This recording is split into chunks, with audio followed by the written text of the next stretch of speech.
तो बच्चों आपके पास ये जो क्वेश्चन है बेसिकली ये है 25 जनवरी 2023 शिफ्ट 2 का पेपर है।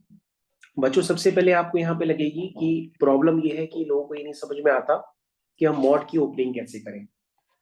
तो बच्चों मॉड की बेसिक डेफिनेशन आपको क्लास 11th में भी पढ़ाई जाती है। ये ग्राफ होता है बच्चों y is equal to log base a x का ग्राफ होता है, जहां पर बेस जो होता है 1 से बड़ा होता है। अगर बच्चों हम लोग ए की जगह ई लिख देते हैं तो ई की वैल्यू भी 1 से बड़ी होती है क्योंकि वो 2 से 3 के बीच में लाई करती है।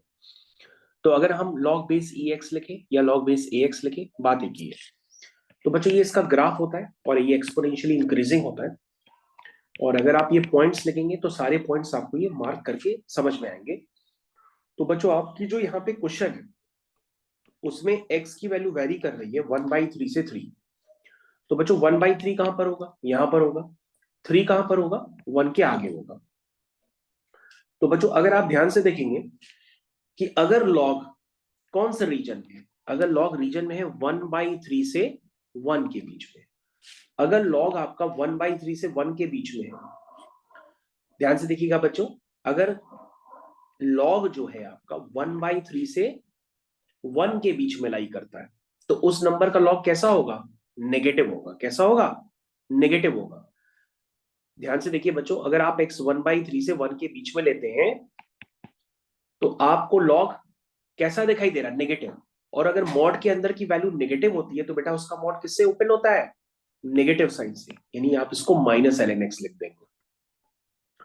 प्लस अब 1 से लेके 1/3 में अगर आप ध्यान से देखें तो उसमें जो एरिया कवर हो रहा वो कैसा है बेटा? शुभ, पॉजिटिव है।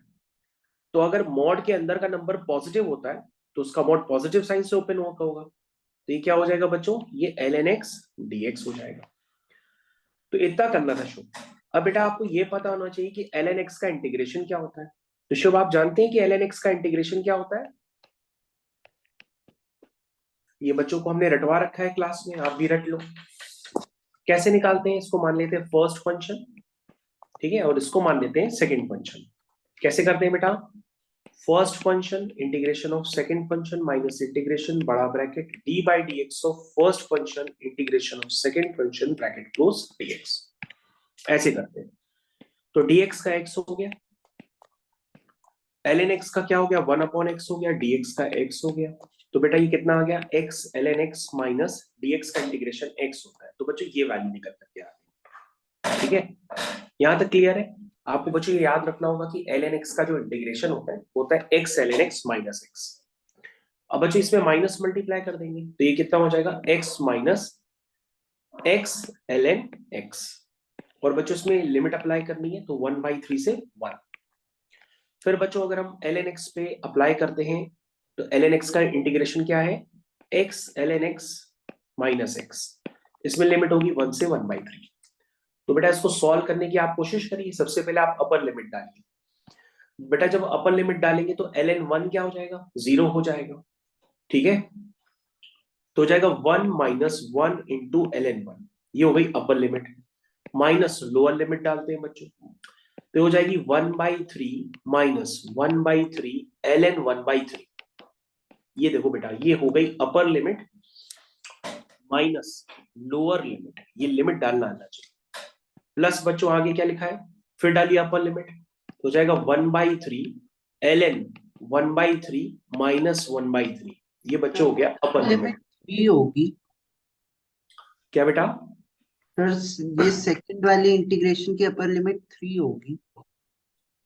अच्छा अपर लिमिट 3 है, हाँ 3 है बेटा, मैंने 3 नहीं लिखा। अभी इसको सही कर देते हैं। चेक करो अब सही लिखा है। सही लिखा है बेटा? यस हाँ सर। अब 3 लिखा है। तो उसमें जब हम 3 डालेंगे तो ये बन जाएगा, जस्ट वेट, 3 ln 3 - 3, ये हो गई upper limit minus lower limit 1 ln 1 minus 1। ये आ गया बेटा, ये लिमिट डाल दी। अब इसको हम सॉल्व कर लेते हैं। ln 1 0 होता है तो यहाँ पे तो 1 आएगा, माइनस ये कितना हो जाएगा? ये हो जाएगा 1/3 माइनस कितना आएगा? ln 3 की पावर -1, तो ये +1 हो जाएगा। ये हो जाएगा 1/3 ln3, क्या ये सही लिखा है बेटा? चेक कर लेना। प्लस ये हो गया 3 ln3 -3 माइनस ln1 0 होता है और माइनस माइनस प्लस 1 हो गया। तो धीरे धीरे सारे ब्रैकेट सॉल्व कर लो। ये हो गया 1 - 1/3 माइनस 1/3 ln3 प्लस 3 ln3 और -3 + 1 कितना हुआ? -2 हुआ। ठीक है, अब बेटा ये लाइक टर्म्स कलेक्ट कर लो। तो 1 - 2 कितना हुआ? -1 माइनस 1/3 प्लस ln3 कॉमन ले लो, तो अंदर क्या आया? 3 - 1/3। ये हो गया बेटा माइनस का 4/3 और ये कितना हुआ? 3 3 जा 9, 9 - 1 कितना हुआ? 8, 8/3 ln3। ये आया है बेटा। ठीक है, तो इसको अगर हम देखते हैं कि आ क्या रहा है, पहले चेक करें जरा। ऐसा कुछ दिया गया है आपको कंपैरिजन करने के लिए। शुभ, ध्यान से देखो बेटा, ऐसा कुछ कंपैरिजन करने के लिए दिया गया है कि ये कह रहा है ये जो वैल्यू आएगी वो आएगी m/n ln base e n² e। ऐसा कुछ आ रहा है। क्यों शुभ? चेक करो बेटा इसको। Yes, sir. Yes, sir. तो बच्चों अभी आपने ये जो क्वेश्चन है उसमें थोड़ा सा कैलकुलेशन ध्यान से करिएगा। जब आप कैलकुलेशन करेंगे तो यहाँ पर आपको -1 को जो लिखा हुआ है उसमें 1 को आप ln e लिख दीजिएगा। ऐसा आप इसलिए कर रहे हैं क्योंकि ऐसा आपको अपीयर कराना है। तो ये सारा अपीयर कराने के लिए जो कैलकुलेशन करेंगे उस कैलकुलेशन से आपका आंसर निकल आएगा। बाकी बच्चों मेन पार्ट इंटीग्रेशन का था, तो इंटीग्रेशन आपको समझ में आना चाहिए कि इंटीग्रेशन आप किस तरह से कर रहे हैं।